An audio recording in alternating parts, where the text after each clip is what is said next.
We're back with Miriam Colon and Tito Puente, and we'd like to ask both of you, Anna and I, in the beginning of the show, we discussed the impact of the Latin entertainment industry in New York, and we'd like to get your feelings on it. Where do you've been involved for the last 15, 20 years on developing this influence.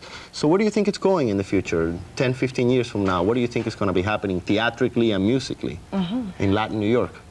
Well, if Ms. Colon continues the way she's doing, all this project that she does with all these shows, I can foresee a young generation wanting to study acting, performing in the theater, just like in the music. If we give these scholarship funds and we give an incentive to our young generation, we'll be remembered for a long time for the work that we're doing in now. I know that in the future, she's going to feel very happy knowing that some of her students or her pupils are from the school graduated to become big names, big stars, just like maybe the musicians become band leaders or arrangers or big artists. What about you, Miriam? What do you think about? I feel he says in the future will be remembered. He is remembered. He's an institution. It's already an institution. So are you, though. So are you. You're both institutions. 15 years is much more that he has contributed. He's really an inspiration. I just hope, yes, that the media will continue to recognize the effort that we are making. Now, you have 3 performances per season. Do you want more than that, Miriam? Is that a goal? Well, yes, we have 3 plays per season. Ideally, there could be 6 plays per season if the people would come to the theater more often, if the funds would appear in order to put the show so that people can come, etc.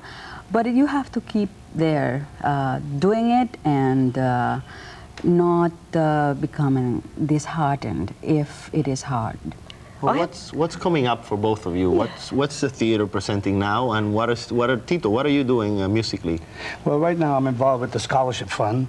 We're going to have a performance coming up in a couple of months with another queen. They call her the Queen of the South Side, Celia Cruz. She's the queen of the theater. I'm surrounded by queens. I hope I don't get involved. We have royalty on this show today. Yeah, I have royalty, right.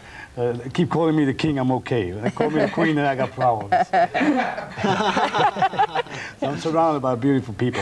Well, I have a great idea, though. You could have a fundraiser for your theater, too. We've performed. I've done a lot of, whenever Marian wants the orchestra or something, I've always come through for her, just like when she needs, I need her, she comes through for me. We always find each other involved in a lot of activities that come up in the city, especially, We don't see each other every day because we're both in the same field, an entertainment field, but she's very busy and so am I in our travels.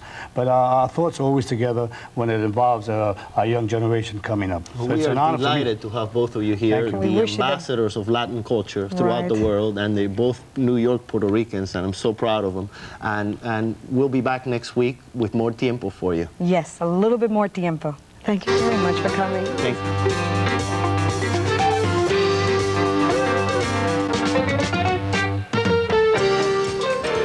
See Promise of Spring, a continuously changing display of